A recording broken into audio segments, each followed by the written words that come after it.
आज आम पढ़ा 15 अध्याय आम 15 अध्याय कंप्लीट करते 16 अध्याय अधारू आम पढ़ा।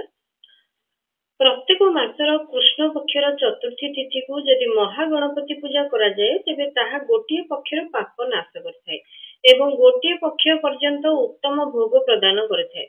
चैत्र मासर चतुर्थी पूजा कले यह मासे पर्यंत करा जायतिबा पूजार फल प्रदान करथाय एवं सूर्य जेतेबेले सिंह राशि रे थिबे सेतेबेले भाद्रव मास चतुर्थी रे करा जायतिबा गणपति पूजा वर्ष पर्यंत मनोवांछित फल प्रदान करथाय बोली बुझिबा उचित।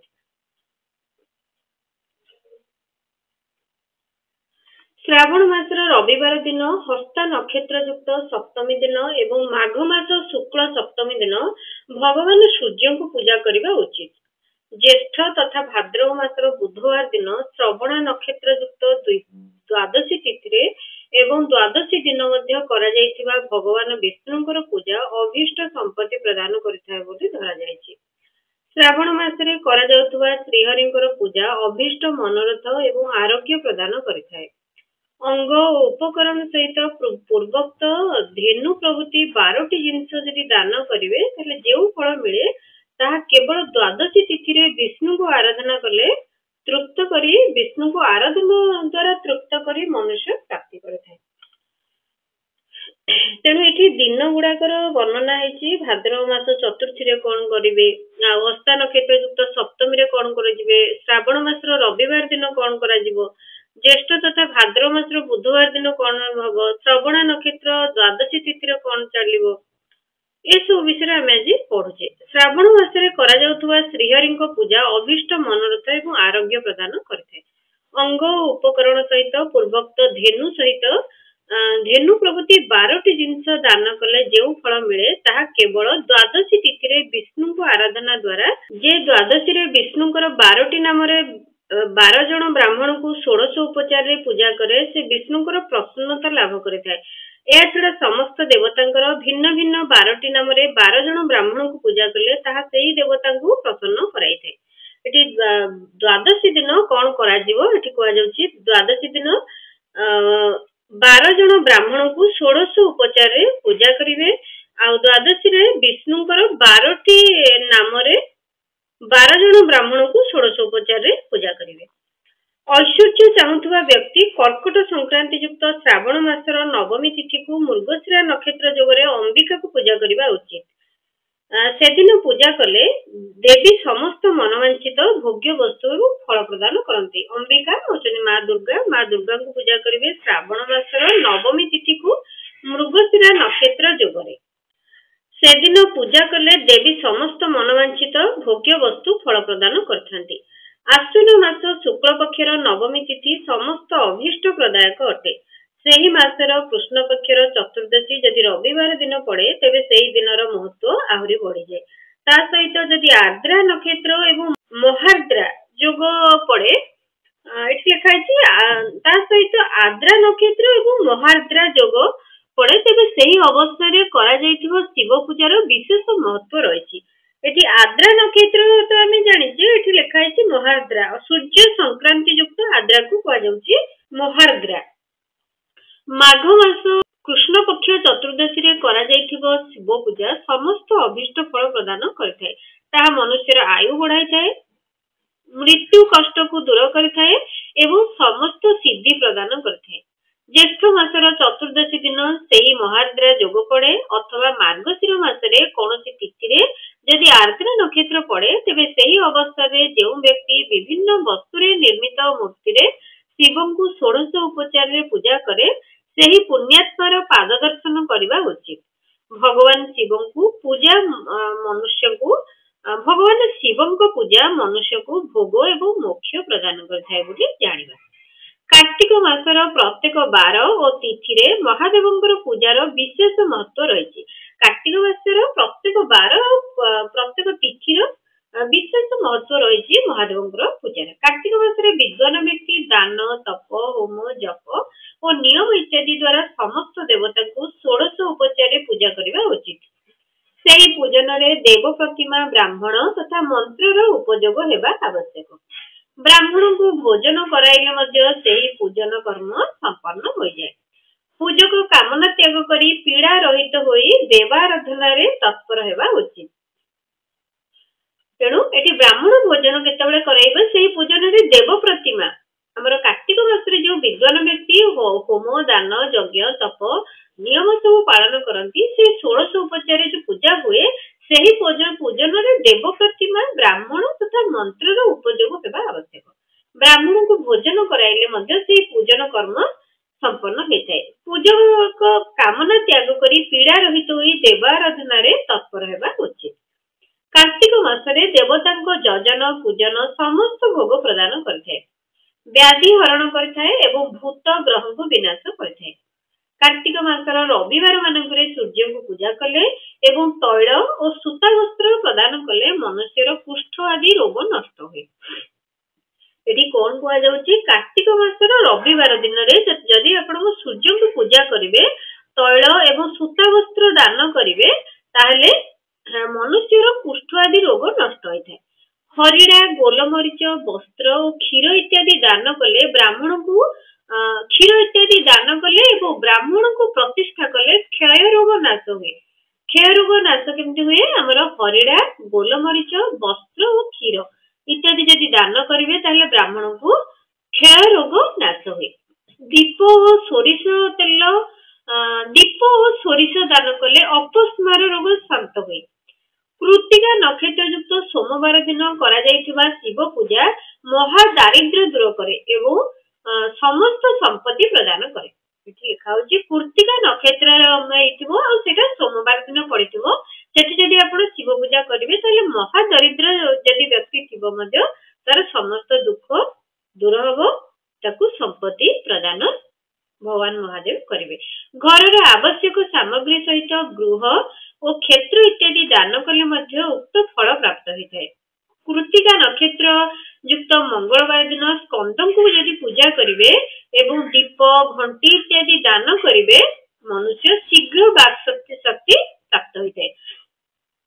ଯେଉଁ ପିଲାମାନଙ୍କର ପାଟି ଖୋଲୁନି, ବାକ୍ ଶକ୍ତି ଯୋଉମାନେ ହରଉଛନ୍ତି, ସେମାନେ ଯଦି ଦୀପ ଏବଂ ଘଣ୍ଟି ଇତ୍ୟାଦି ଦାନ କରିବେ, ମଙ୍ଗଳବାର ଦିନ ସ୍କନ୍ଦଙ୍କୁ ପୂଜା କରିବେ ଏବଂ ଦୀପ ଆଉ ଘଣ୍ଟି ଯଦି ଦାନ କରିବେ ତାହେଲେ ମନୁଷ୍ୟ ଶୀଘ୍ର ବାକ୍ ଶକ୍ତି ପ୍ରାପ୍ତ ହୋଇଥାଏ। ଏଠି କେତେ ସୁନ୍ଦର ସୁନ୍ଦର କଥା ଶିବ ପୁରାଣ ଦେଇଛି, ଆପଣ ଯଦି ସବୁ ବିଷୟରେ ଜାଣିବେ ଶୁଣିବେ ବହୁତ ଜିନିଷ ଏଥିରେ ଜଣା ପଡେ। ତେଣୁ ଏଇଟା ତ କୌଣସି ମନୁଷ୍ୟ ଲେଖିନି, ଏଇଟା ଭଗବାନଙ୍କ ମୁଖ ନିସୃତ ବାଣୀ। ତେଣୁ ଏଇଟାକୁ ଭଲ ଭାବରେ ମନେ ରଖନ୍ତୁ। ତା ମୁଖରୁ ବାହାରିଥିବା ପ୍ରତ୍ୟେକ କଥା ସତ୍ୟ ବା ଫଳିତ ହୁଏ। ଯୋଉମାନଙ୍କର ବାକ୍ ସିଦ୍ଧି ହୁଏ ଅର୍ଥାତ୍ ସେମାନଙ୍କର ବାକ୍ ସିଦ୍ଧି ହୁଏ ଅର୍ଥାତ୍ ଯୋଉମାନେ ଯାହା କହିଦେଲେ ସେମାନେ ସେଇ କଥାଟା ସେମାନଙ୍କର ସତ ହେଇଯାଏ। ସେଇଟାର ଅର୍ଥ ହଉଛି ବାକ୍ ସିଦ୍ଧି ଅର୍ଥ, ଯଦି କୌଣସି ବ୍ୟକ୍ତି କୌଣସି କଥା କହିଦେଲା ତାହେଲେ ସେ କଥାଟା ସତ ହେଇଯାଏ। ତା ମୁଖରୁ ବାହାରିଥିବା ପ୍ରତ୍ୟେକ କଥା ସତ୍ୟ ବା ଫଳିତ ହୁଏ।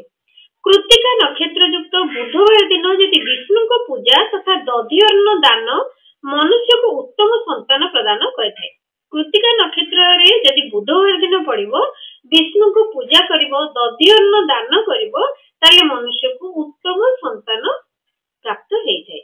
କୃତ୍ତିକା ଯୁକ୍ତ ଗୁରୁବାର ଦିନ ଧନ ଦ୍ୱାରା ବ୍ରହ୍ମାଙ୍କର ପୂଜା ତଥା ମହୁ ସୁନା ଓ ଘିଅ ଦାନ କଲେ ମନୁଷ୍ୟର ଭୋଗ ଏବଂ ବୈଭବ ବୃଦ୍ଧି ହୋଇଥାଏ। ଏଠି କୃତ୍ତିକା ନକ୍ଷତ୍ର ବିଷୟରେ ସମସ୍ତ ଜିନିଷ ଦିଆଯାଇଛି। କୃତ୍ତିକା ନକ୍ଷତ୍ରରେ ସୋମବାର ପଡିଲେ କଣ କରିବ, ମଙ୍ଗଳବାର ପଡିଲେ କଣ କରିବ, ବୁଧବାର ପଡିଲେ କଣ କରିବ, ଗୁରୁବାର ପଡିଲେ କଣ କରିବ। ଏଠି ଗୁରୁବାର ଦିଆଗଲା, ଗୁରୁବାର ଦିନ ବ୍ରହ୍ମାଙ୍କର ପୂଜା ତଥା ମହୁ ସୁନା ଏବଂ ଘିଅ ଯଦି ଦାନ କରିବ ତାହେଲେ ମନୁଷ୍ୟର ଭୋଗ ବୈଭବ ବୃଦ୍ଧି ହୋଇଥାଏ। କୃତ୍ତିକା ଯୁକ୍ତ ଶୁକ୍ରବାର ଦିନ ଗଜାନନଙ୍କୁ ଯଦି ପୂଜା କରିବ, ସେଥିରେ ଗନ୍ଧ ପୁଷ୍ପ ଏବଂ ଅନ୍ନ ଦାନ କଲେ ମାନବଙ୍କର ଭୋଗ୍ୟ ପଦାର୍ଥ ବୃଦ୍ଧି ହେଇଥାଏ। କୃତ୍ତିକା ନକ୍ଷତ୍ରରେ ଶୁକ୍ରବାର ଦିନ ଯଦି ଗଜାନନଙ୍କୁ ପୂଜା କରିବ, ପ୍ରଭୁ ଗଣେଶଙ୍କୁ ପୂଜା କରିବ, ତାହେଲେ ଗନ୍ଧ ପୁଷ୍ପ ଏବଂ ଅନ୍ନ ଏସବୁ ତିନୋଟି ଜିନିଷ ଯଦି ଦାନ କରିବ, ମାନବଙ୍କର ଭୋଗ୍ୟ ପଦାର୍ଥ ବୃଦ୍ଧି ହୋଇଥାଏ। ଭୋଗ୍ୟ ପଦାର୍ଥ ମାନେ ଭୌତିକ ଜିନିଷ ଆମେ ଯୋଉ ବ୍ୟବହାର କରୁଛେ ସେଇ ଜିନିଷଟା କୁହାଯାଏ ଭୋଗ୍ୟ ପଦାର୍ଥ। ସେଦିନ ସୁନା ରୂପା ଇତ୍ୟାଦି ଦାନ ଯଦି କରିବେ ତାହେଲେ ବନ୍ଧ୍ୟା ମଧ୍ୟ ଉତ୍ତମ ପୁତ୍ରର ଜନ୍ମୀ ହେଇଥାଏ। ଯଦି ସେଦିନ ଶୁକ୍ରବାର ଦିନ କୃତ୍ତିକା ନକ୍ଷତ୍ର ପଡିବ, ସେଠି ଗଜାନନଙ୍କୁ ପୂଜା କରିବେ ଆଉ ସେଦିନ ସୁନା ରୂପା କିଛି ଦାନ କରିବେ। ଯଦି ଦାନ କଲେ ତାହେଲେ ବନ୍ଧ୍ୟା ମଧ୍ୟ ଉତ୍ତମ ପୁତ୍ରର ଜନନୀ ହୁଏ। କୃତିକା ଯୁକ୍ତ ନକ୍ଷତ୍ରର ଶନିବାର ଦିନ ଦିଗ୍ପାଳଙ୍କ ବନ୍ଦନା, ଦିଗ୍ଗଜ ନାଗ ଓ ସେତୁପାଳକଙ୍କ ପୂଜନ, ତ୍ରିନେତ୍ରଧାରୀ ରୁଦ୍ର, ପାପହାରୀ ବିଷ୍ଣୁ ତଥା ଜ୍ଞାନଦାତା ବ୍ରହ୍ମାଙ୍କର ଆରାଧନା ଏବଂ ଧନ୍ୱନ୍ତରୀ ତଥା ଅଶ୍ୱିନୀ କୁମାର ଦ୍ୱୟଙ୍କର ପୂଜା ରୋଗ ଏବଂ ଅପମୃତ୍ୟୁ, ଅକାଳ ମୃତ୍ୟୁ ନିବାରଣ କରିଥାଏ। ଏଠି ଶନିବାର ଦିନ ବହୁତ ଜିନିଷ ଦେଇଛି। କୃତିକା ନକ୍ଷତ୍ର ଯୁକ୍ତ ଯଦି ଶନିବାର ଦିନ ପଡିଲା ତାହେଲେ ଦିଗପାଳଙ୍କର ବନ୍ଦନା, ଦିଗ୍ଗଜ ନାଗ ଓ ସେତୁପାଳଙ୍କର ପୂଜନ, ତ୍ରିନେତ୍ରଧାରୀ ରୁଦ୍ର ଅର୍ଥାତ୍ ମହାଦେବଙ୍କର ପୂଜା, ପାପହାରୀ ବିଷ୍ଣୁ ତଥା ଜ୍ଞାନଦାତା ବ୍ରହ୍ମାଙ୍କର ଆରାଧନା ଯଦି କରିବେ, ଧନ୍ୱନ୍ତରୀ ତଥା ଅଶ୍ୱିନୀ କୁମାର ଦ୍ୱୟଙ୍କର ପୂଜା, ଧନ୍ୱନ୍ତରୀ ଯିଏ ଆମକୁ ଧନ ଦିଅନ୍ତି, ଅଶ୍ୱିନୀ କୁମାର ହଉଛନ୍ତି ଯିଏ ଭଗବାନଙ୍କର ଯିଏ ଦେବତାଙ୍କର ଚିକିତ୍ସକ, ଯୋଉମାନେ ଡାକ୍ତର କୁହନ୍ତି ଦେବତାଙ୍କର ଚିକିତ୍ସକ ହଉଛନ୍ତି ଅଶ୍ୱିନୀ କୁମାର। ତାଙ୍କୁ ଯଦି ଆପଣ ପୂଜା କରନ୍ତି ତାହେଲେ ରୋଗ, ଅପମୃତ୍ୟୁ ଏବଂ ଅକାଳ ମୃତ୍ୟୁ ନିବାରଣ କରିଥାଏ ଏବଂ ତତ୍କାଳିକ ବ୍ୟାଧି ଶାନ୍ତ ହେଇଥାଏ। ଲୁଣ, ଲୁହା, ତେଲ, ବିରି ଇତ୍ୟାଦି ତ୍ରିକୋଟୁ, ଶୁଣ୍ଠି, ପିପଳି ଏବଂ ଗୋଲମରିଚ। ତ୍ରିକୋଟୁ କଣ କୁହାଯାଉଛି? ତ୍ରିକୋଟୁ ଅର୍ଥାତ୍ ଶୁଣ୍ଠି, ପିପଳି ଆଉ ଗୋଲମରିଚ ମିଶିକି ହଉଛି ତ୍ରିକୋଟୁ। ସେଠି ଫଳ, ଗନ୍ଧ, ଜଳ ପ୍ରଭୃତି, ଘୃତ ଇତ୍ୟାଦି ଦ୍ରବ୍ୟ ପଦାର୍ଥ ଏବଂ ସୁବର୍ଣ୍ଣ, ମୋତି ଇତ୍ୟାଦି କଠୋର ବସ୍ତୁ ପ୍ରଦାନ କଲେ ସ୍ୱର୍ଗ ଲୋକ ପ୍ରାପ୍ତି ହୋଇଥାଏ। ଏଠି କୁହାଯାଉଛି ଲୁଣ, ଲୁହା, ତେଲ, ବିରି ଇତ୍ୟାଦି, ତ୍ରିକୋଟୁ, ଫୁଲ, ଫଳ, ଗନ୍ଧ ଆଉ ଜଳ, ଘୃତ ଇତ୍ୟାଦି ଦ୍ରବ୍ୟ ପଦାର୍ଥ ଏବଂ ସୁବର୍ଣ୍ଣ, ମୋତି ଇତ୍ୟାଦି କଠୋର ବସ୍ତୁ ଯଦି ଦାନ କରିବ ତାହେଲେ ବ୍ୟକ୍ତିକୁ ସ୍ୱର୍ଗ ଲୋକ ପ୍ରାପ୍ତି ହେଇଥାଏ। ଏଥିମଧ୍ୟରୁ ଲୁଣ ଇତ୍ୟାଦିର ପରିମାଣ ଅତି କମରେ ଗୋଟିଏ ପ୍ରସ୍ଥ ଅର୍ଥାତ୍ ସେର, ଗୋଟିଏ ପ୍ରସ୍ଥ ବା ସେର ହେବା ଉଚିତ ଏବଂ ସୁବର୍ଣ୍ଣ ଇତ୍ୟାଦିର ପରିମାଣ ଅତି କମରେ ଗୋଟିଏ ଫଳ ଅର୍ଥାତ୍ ଆମର ଏଇ ଯୁଗରେ କୁହାଯିବ 1 ଗ୍ରାମ। ଧନୁ ସଂକ୍ରାନ୍ତି ପଡୁଥିବା ପୌଷ ମାସରେ ଉଷା କାଳରେ ଶିବ ପ୍ରମୁଖ ସମସ୍ତ ଦେବତାଙ୍କୁ ପୂଜା କଲେ କ୍ରମଶଃ ସମସ୍ତ ସିଦ୍ଧି ପ୍ରାପ୍ତ ହୋଇଥାଏ। ଧନୁ ସଂକ୍ରାନ୍ତିରେ ପଡୁଥିବା ପୌଷ ମାସରେ, ପୁଷ ମାସରେ ଯୋଉଟା ଧନୁ ସଂକ୍ରାନ୍ତି ପଡୁଛି ସେଠି ଉଷା କାଳରେ ଅର୍ଥାତ୍ ସକାଳୁ ଶିବ ପ୍ରମୁଖ ସମସ୍ତ ଦେବତାଙ୍କୁ ପୂଜା କଲେ କ୍ରମଶଃ ସମସ୍ତ ସିଦ୍ଧି ପ୍ରାପ୍ତ ହେଇଥାଏ। ଏହି ପୂଜନରେ ଶାଲ୍ୟାନ୍ନ ବା ଶାରଦ ଚାଉଳରେ ପ୍ରସ୍ତୁତ ନୈବେଦ୍ୟ ଉତ୍ତମ ବୋଲି ଧରାଯାଏ। ତେଣୁ ଏହି ପୂଜନରେ ଶାଲ୍ୟାନ୍ନ ଏବଂ ଶାରଦ ଚାଉଳରେ ପ୍ରସ୍ତୁତ ନୈବେଦ୍ୟ ଅନ୍ନ ଯୋଉଟା ସେ ପ୍ରସ୍ତୁତ ନୈବେଦ୍ୟ ଉତ୍ତମ ବୋଲି ଧରାଯାଏ। ପୌଷ ମାସରେ ନାନା ପ୍ରକାର ଅନ୍ନରେ ପ୍ରସ୍ତୁତ ନୈବେଦ୍ୟ ବିଶେଷ ମହତ୍ୱପୂର୍ଣ୍ଣ। ମାର୍ଗଶିର ମାସରେ ଅନ୍ନଦାନ କରୁଥିବା ମନୁଷ୍ୟର ସମସ୍ତ ପାପ ନଷ୍ଟ ହୁଏ। ମାର୍ଗଶିର ମାସରେ ଯଦି ଆପଣ ଅନ୍ନଦାନ କରିବେ ତାହେଲେ ଏଥିରେ ସମସ୍ତ ପାପ ନଷ୍ଟ ହୁଏ। ସେ ଅଭୀଷ୍ଟ ସିଦ୍ଧି, ଆରୋଗ୍ୟ, ଧର୍ମ, ବେଦର ସମ୍ୟକ ଜ୍ଞାନ, ଉତ୍ତମ ଅନୁଷ୍ଠାନର ଫଳ, ଇହଲୋକ ଏବଂ ପରଲୋକରେ ପ୍ରଚୁର ଭୋଗ ଲାଭ କରି ଶେଷରେ ସନାତନ ଯୋଗ, ମୋକ୍ଷ ତଥା ବେଦାନ୍ତ ଜ୍ଞାନର ସିଦ୍ଧି ପ୍ରାପ୍ତ ହେଇଥାଏ। ଏଠି କୁହାଯାଉଛି ଉତ୍ତମ ଅନୁଷ୍ଠାନର ଫଳ, ବେଦର ସମ୍ୟକ ଜ୍ଞାନ, ଅଭୀଷ୍ଟ ସିଦ୍ଧି, ଇହଲୋକ ପରଲୋକରେ ପ୍ରଚୁର ଭୋଗ ଲାଭ କରି ଶେଷରେ ସନାତନ ଯୋଗ ବା ମୋକ୍ଷ ବେଦାନ୍ତ ଜ୍ଞାନର ସିଦ୍ଧି ପ୍ରାପ୍ତ ହେଇଥାଏ। ଦେଖନ୍ତୁ, ଯେ ଭୋଗ ପ୍ରାପ୍ତି ଚାହେଁ ସେ ମାର୍ଗଶିର ମାସରେ ଅନ୍ତତଃ 3 ଦିନ ଉଷା କାଳରେ ନିଶ୍ଚିତ ରୂପେ ଦେବତାଙ୍କୁ ପୂଜା କରିବା ଉଚିତ। ଯେ ଭୋଗ କରିବା ପାଇଁ ଚାହେଁ, ଭୋଗ ପ୍ରାପ୍ତି ଚାହେଁ, ଭୌତିକ ସୁଖ ସୁବିଧା ଚାହିଁବ ତାହେଲେ ସିଏ ମାର୍ଗଶିର ମାସରେ ଅନ୍ତତଃ 3 ଦିନ ଉଷା କାଳରେ ଅର୍ଥାତ୍ ସକାଳୁ ସକାଳୁ ପ୍ରଭୁଙ୍କୁ ପୂଜା କରିବା ଆବଶ୍ୟକ। ପୌଷ ମାସଟିକୁ ବିନା ପୂଜାରେ ବିତାଇବା ଉଚିତ ନୁହଁ। ଉଷା କାଳରେ ଆରମ୍ଭ କରି ସଂଗମ କାଳ ପର୍ଯ୍ୟନ୍ତ କରାଯାଉଥିବା ପୂଜାର ବିଶେଷ ମହତ୍ୱ ରହିଛି। ସମ୍ପୂର୍ଣ୍ଣ ପୌଷ ମାସଟି ଜିତେନ୍ଦ୍ରିୟ ହୋଇ ଓ ଉପବାସ କରି ଦ୍ୱିଜ ପ୍ରାତଃ କାଳରୁ ମଧ୍ୟାହ୍ନ କାଳ ପର୍ଯ୍ୟନ୍ତ ବେଦମାତ ଗାୟତ୍ରୀଙ୍କୁ ଜପିବା ଉଚିତ। ପୌଷ ମାସଟି ଜିତେନ୍ଦ୍ରିୟ ହୋଇ, ଜିତେନ୍ଦ୍ରିୟ ଅର୍ଥ ମାନେ ନିଜର ଇନ୍ଦ୍ରିୟକୁ ଜୟ କରି ଉପବାସ କରି ପ୍ରାତଃ କାଳରୁ ଦ୍ୱିଜ ଅର୍ଥାତ୍ ବ୍ରାହ୍ମଣ ମଧ୍ୟାହ୍ନ କାଳ ପର୍ଯ୍ୟନ୍ତ ଅର୍ଥାତ୍ ସନ୍ଧ୍ୟା ବେଳ ପର୍ଯ୍ୟନ୍ତ ବେଦମାତା ଗାୟତ୍ରୀଙ୍କୁ ଜପିବା ଉଚିତ। ତାପରେ ରାତ୍ରିରେ ଶୟନ ପର୍ଯ୍ୟନ୍ତ ପଞ୍ଚାକ୍ଷର ଇତ୍ୟାଦିରେ ମନ୍ତ୍ର ଜପିବା ଉଚିତ। ଏହିପରି କରୁଥିବା ବ୍ରାହ୍ମଣ ଜ୍ଞାନ ଲାଭ କରି ବେଦାନ୍ତ ପରେ ମୋକ୍ଷ ପ୍ରାପ୍ତି କରେ। ଦ୍ୱିଜେତର ନର ନାରୀ ମାନେ ତ୍ରିକାଳ ସ୍ନାନ କରି ପଞ୍ଚାକ୍ଷର ମନ୍ତ୍ର ନିରନ୍ତର ଜପିଲେ ବିଶୁଦ୍ଧ ଜ୍ଞାନ ଲାଭ କରିଥାନ୍ତି। ସର୍ବଦା ଇଷ୍ଟ ମନ୍ତ୍ର ଜପ କଲେ ବଡ ବଡ ପାପ ମଧ୍ୟ ନଷ୍ଟ ହୁଏ। ଏଠି କୁହାଯାଉଛି ରାତିରେ ଶୟନ ପର୍ଯ୍ୟନ୍ତ ସକାଳୁ ଆରମ୍ଭ କରି ମଧ୍ୟାହ୍ନ କାଳ ପର୍ଯ୍ୟନ୍ତ ଗାୟତ୍ରୀଙ୍କୁ ଜପିବ। ତାପରେ ରାତ୍ରିରେ ଶୟନ ପର୍ଯ୍ୟନ୍ତ ମଧ୍ୟ ପଞ୍ଚାକ୍ଷର ନାମ ଜପ କରିବା ଉଚିତ। ଏପରି କରୁଥିବା ବ୍ରାହ୍ମଣ ଜ୍ଞାନ ଲାଭ କରି ଦେହାନ୍ତ ପରେ ମୋକ୍ଷ ପ୍ରାପ୍ତି ହୁଏ। ଦେହାନ୍ତ ଅର୍ଥାତ୍ ମୃତ୍ୟୁ ପରେ ମୋକ୍ଷ ପାଏ। ଦ୍ୱିଜେତର ନରନାରୀ ମାନେ ଅର୍ଥାତ୍ ବ୍ରାହ୍ମଣ ଘରର ନରନାରୀ ମାନେ ତ୍ରିକାଳ ସ୍ନାନ କରି 3 ଥର ସ୍ନାନ କରି ପଞ୍ଚାକ୍ଷର ମନ୍ତ୍ର ନିରନ୍ତର ଜପିଲେ ବିଶୁଦ୍ଧ ଜ୍ଞାନ ଲାଭ କରିଥାନ୍ତି। ସର୍ବଦା ଇଷ୍ଟ ମନ୍ତ୍ର ଜପ କଲେ ବଡ ବଡ ପାପ ମଧ୍ୟ ନଷ୍ଟ ହୁଏ। ସମସ୍ତ ଚରାଚର ଜଗତ ହେଉଛି ବିନ୍ଦୁ ନାଦ ସ୍ୱରୂପ। ବିନ୍ଦୁ ହେଉଛନ୍ତି ଶକ୍ତି ଏବଂ ନାଦ ହେଉଛନ୍ତି ଶିବ। ଏହି ରୂପେ ଏ ସମଗ୍ର ଜଗତ ହେଉଛନ୍ତି ଶିବ ଏବଂ ଶକ୍ତିଙ୍କର ସ୍ୱରୂପ। ନାଦ ବିନ୍ଦୁର ଏବଂ ବିନ୍ଦୁ ଏ ଜଗତର ଆଧାର। ବିନ୍ଦୁ ଓ ନାଦ ଶକ୍ତି ଏବଂ ଶିବ ସମସ୍ତ ଜଗତର ଆଧାର ରୂପରେ ସ୍ଥିତ। ବିନ୍ଦୁ ଓ ନାଦରେ ଯୁକ୍ତ ସବୁ କିଛି ଶିବ ରୂପୀ ଅଟନ୍ତି, କାରଣ ସେ ହିଁ ସବୁରି ଆଧାର। ଆଧାରରେ ହିଁ ଅଧେୟର ସମାବେଶ ଅଥବା ଲୟ ହୋଇଥାଏ। ଏହା ହିଁ ସକଳୀକରଣ। ସକଳୀକରଣ ସ୍ଥିତିରେ ହିଁ ସୃଷ୍ଟି କାଳରେ ଜଗତର ଆବିର୍ଭାବ ହୁଏ, ଏଥିରେ ସଂଶୟ ନାହିଁ। ଶିବଲିଙ୍ଗ ହେଉଛି ବିନ୍ଦୁ ନାଦ ସ୍ୱରୂପ, ତେଣୁ ତାହାକୁ ଜଗତର କାରଣ ବୋଲି କୁହାଯାଏ। ବିନ୍ଦୁ ହେଉଛି ଦେବୀ ଓ ନାଦ ହେଉଛି ଶିବ। ଏ ଦୁହିଁଙ୍କର ସଂଯୁକ୍ତ ରୂପ ହିଁ ଶିବଲିଙ୍ଗ। ତେଣୁ ଜନ୍ମ ସଙ୍କଟରୁ ମୁକ୍ତି ପାଇବାକୁ ଶିବଲିଙ୍ଗର ପୂଜା କରିବା ଉଚିତ। ବିନ୍ଦୁ ରୂପା ଦେବୀ ଉମା ମାତା ଅଟନ୍ତି ଏବଂ ନାଦ ସ୍ୱରୂପ ଭଗବାନ ଶିବ ପିତା ଅଟନ୍ତି। ଏହି ମାତା ପିତା ପୂଜିତ ହେଲେ ପରମାନନ୍ଦ ଲାଭ ହୋଇଥାଏ। ତେଣୁ ପରମାନନ୍ଦ ଲାଭ କରିବା ପାଇଁ ଶିବଲିଙ୍ଗକୁ ବିଶେଷ ରୂପରେ ପୂଜା କରିବା ଉଚିତ। ଦେବୀ ଉମା ଜଗତର ମାତା ଏବଂ ଭଗବାନ ଶିବ ଜଗତର ପିତା। ଯେଉଁ ପୁତ୍ର ତାଙ୍କର ସେବା କରେ ତାପରେ ମାତା ପିତାଙ୍କ କୃପା ନିତ୍ୟ ଅଧିକାଧିକ ବୃଦ୍ଧି ପାଏ। ସେମାନେ ପୂଜକ ଉପରେ କୃପା କରି ତାକୁ ଆନ୍ତରିକ ଐଶ୍ୱର୍ଯ୍ୟ ପ୍ରଦାନ କରନ୍ତି। ତେଣୁ ହେ ମୁନୀଶ୍ୱର, ଆନ୍ତରିକ ଆନନ୍ଦ ପ୍ରାପ୍ତ ପାଇଁ ଶିବଲିଙ୍ଗକୁ ମାତା ପିତାଙ୍କ ସ୍ୱରୂପ ମଣି ପୂଜା କରିବା ଉଚିତ। ଶିବଲିଙ୍ଗକୁ କଣ କରିବେ? ମାତା ପିତାଙ୍କ ସ୍ୱରୂପ ମଣି ପୂଜା କରିବା ଉଚିତ। ନିଜର ବାପା ମା ସଦୃଶ ତାକୁ ମଣିକି ପୂଜା କରିବେ। ଭର୍ଗ ପୁରୁଷ ରୂପ ଅଟନ୍ତି ଏବଂ ଭର୍ଗା ଶିବା ଅର୍ଥାତ୍ ଶକ୍ତି ରୂପ ଅଟନ୍ତି। ଏହା ପ୍ରକୃତି ନାମରେ ପ୍ରସିଦ୍ଧ। ଅବ୍ୟକ୍ତ ଆନ୍ତରିକ ଅଧିଷ୍ଠାନ ରୂପ ଗର୍ଭକୁ ପୁରୁଷ କହନ୍ତି ଏବଂ ସୁଭକ୍ତ ଆନ୍ତରିକ ଅଧିଷ୍ଠାନଭୂତ ଗର୍ଭକୁ ପ୍ରକୃତି କହନ୍ତି। ପୁରୁଷ ଆଦି ଗର୍ଭ ଅଟନ୍ତି ଏବଂ ସେ ପ୍ରକୃତି ରୂପ ଗର୍ଭରେ ଯୁକ୍ତ ହୋଇଥିବାରୁ ଗର୍ଭବାନ ଅଟନ୍ତି, କାରଣ ସେ ହିଁ ପ୍ରକୃତିର ଜନକ। ପ୍ରକୃତିରେ ପୁରୁଷର ଯେଉଁ ସଂଯୋଗ ହୁଏ ତାହା ହିଁ ପୁରୁଷ ଠାରୁ ତାହାର ପ୍ରଥମ ଜନ୍ମ ବୋଲି କୁହାଯାଏ। ଅବ୍ୟକ୍ତ ପ୍ରକୃତିରୁ ମହତ୍ୱାଦିରେ କ୍ରମରେ ଜଗତ ବ୍ୟକ୍ତ ହେବାକୁ ପୃଥିବୀର ଦ୍ୱିତୀୟ ଜନ୍ମ କୁହାଯାଏ। ଜୀବ ପୁରୁଷ ଠାରୁ ବାରମ୍ବାର ଜନ୍ମ ଏବଂ ମୃତ୍ୟୁକୁ ପ୍ରାପ୍ତ ହୁଏ। ମାୟା ଦ୍ୱାରା ଅନ୍ୟ ରୂପରେ ପ୍ରକଟ ହେବା ହିଁ ତାର ଅନ୍ୟ ଜନ୍ମ। ଜୀବର ଶରୀର ଜନ୍ମ କାଳରୁ ହିଁ ଜୀର୍ଣ୍ଣ ଅର୍ଥାତ୍ ଷଡ ବିକାର ଯୁକ୍ତ ହେବା ଆରମ୍ଭ ହୋଇଥାଏ। ଷଡ ବିକାର ଅର୍ଥ 6ଟି ବିକାର ଯୋଉ ଆମ ମନରେ ଅଛି ସେଇଟା ହଉଛି ଷଡ ବିକାର।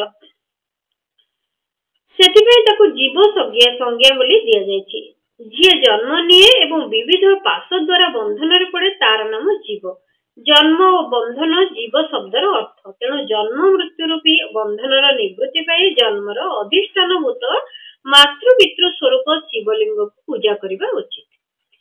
ଗାଈର କ୍ଷୀର, ଗାଈ କ୍ଷୀରର ଦହି ଓ ଗୋ ଘୃତ ଏ ତିନୋଟିକୁ ଏବଂ ଶର୍କରା ଓ ମଧୁକୁ ପୂଜା ପାଇଁ ପୃଥକ ପୃଥକ ଭାବରେ ରଖିବେ। ଏସବୁକୁ ମିଶାଇ ପଞ୍ଚାମୃତ ମଧ୍ୟ ପ୍ରସ୍ତୁତ କରିବେ।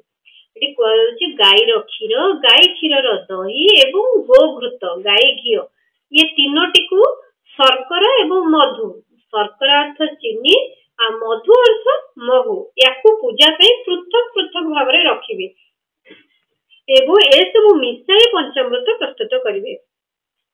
ସେଥିରେ ଶିବଲିଙ୍ଗର ଅଭିଷେକ କରିବେ। ତାପରେ ଗୋଦୁଗ୍ଧ ଏବଂ ଅନ୍ନର ମିଶ୍ରଣରେ ନୈବେଦ୍ୟ ପ୍ରସ୍ତୁତ କରି ପ୍ରଣବ ମନ୍ତ୍ର ଉଚ୍ଚାରଣ ପୂର୍ବକ ତାକୁ ଭଗବାନ ଶିବଙ୍କୁ ଅର୍ପିତ କରିବେ। ସମ୍ପୂର୍ଣ୍ଣ ପ୍ରଣବକୁ ଧ୍ୱନି ଲିଙ୍ଗ କହନ୍ତି ଆଉ ସ୍ୱୟଂଭୂ ଲିଙ୍ଗ ନାଦ ସ୍ୱରୂପ ହୋଇଥିବା କାରଣରୁ ତାକୁ ନାଦଲିଙ୍ଗ ବୋଲି କୁହାଯାଏ। ଯନ୍ତ୍ର ବିନ୍ଦୁ ସ୍ୱରୂପ ହୋଇଥିବା କାରଣରୁ ତାହା ବିନ୍ଦୁ ଲିଙ୍ଗ ରୂପେ ବିଖ୍ୟାତ। ସେଥିରେ ଅଚଳ ରୂପରେ ପ୍ରତିଷ୍ଠିତ ହେଉଥିବା ଶିବଲିଙ୍ଗ ମକାର ସ୍ୱରୂପ, ତେଣୁ ଏହାକୁ ମକାର ଲିଙ୍ଗ ବୋଲି କୁହାଯାଏ। ଯେଉଁ ଚରଲିଙ୍ଗକୁ ଶୋଭାଯାତ୍ରାରେ ବାହାର କରାଯାଏ ତାହା ଉକାର ସ୍ୱରୂପ ହୋଇଥିବାରୁ ସେ ଉକାର ଲିଙ୍ଗ ଭାବେ ଅଭିହିତ ହୁଏ। ପୂଜାର ଦୀକ୍ଷା ଦେଉଥିବା ଗୁରୁ ବା ଆଚାର୍ଯ୍ୟ ଆକାରର ପ୍ରତୀକ ହେଉଥିବାରୁ यार अर्थ कौन पूजार दीक्षा देउथबा गुरु आचार्य आकार प्रतीक हेउथिबारु ताहाकु आकार लिंग बोली कुआ जाय। एही परी आकार एही परी अकार उकार मकार बिंदु नाद और ध्वनि रूप रे लिंगर 6टी विभेद हुए। उक्त 6 प्रकार लिंग को नित्य पूजा कले साधक जे जीवन मुक्त हो जाए एथे संदेह नै। ये हमर रहिला 16 अध्याय कंप्लीट है 16 अध्याय एठी सरला। तो ए पर्यंत जदि मो वीडियो आपन भल लागुची ते वीडियो को लाइक सब्सक्राइब करंतु आउ एमती वीडियो देखिया पे मो चैनल को विजिट करंतु। मो चैनल रे शिव पुराण रो बहुत भाग मो 15-16 अध्याय पर्यंत मो पढी चलणी आपन मन तक चाहिले सुन परिबे। ता सहित आउ क्यों पुराण पढिया पे जदि आपन सुनिया पे जदि आग्रही ताले आगु को कमेंट निश्चय दियंतु। तेबे मो वीडियो को बहुल मात्रा रे जो माने पुराण सुनिया पे आग्रही जो माने पुराण सुनी पारु नाहंती चाहूचंती सुनिया पे किंतु तांका पाखे से सक्षम नाही निज माँ बापा हो वृद्ध वृद्धा लोक जो माने अछंती सेमानकु मो वीडियो शेयर करंतु। आ बहुत भलो वीडियो आपण सेटा को सुनिले जानिबे। शिव पुराण रे बहुत जिंस अछि जोटा हम जानि नै से जिंस लोक लोचन को आसी परनी तेणु लुकायित भाबरे बहुत जिंस अछि। तेणु ए वीडियो आम शुणिले जानिले बहुत जिनस आम जानी परिबा हमर नूतन पीढ़ी को मध्य आम ए विषय रे कहि परिबा। तेणु आसंता काली देखा हवा।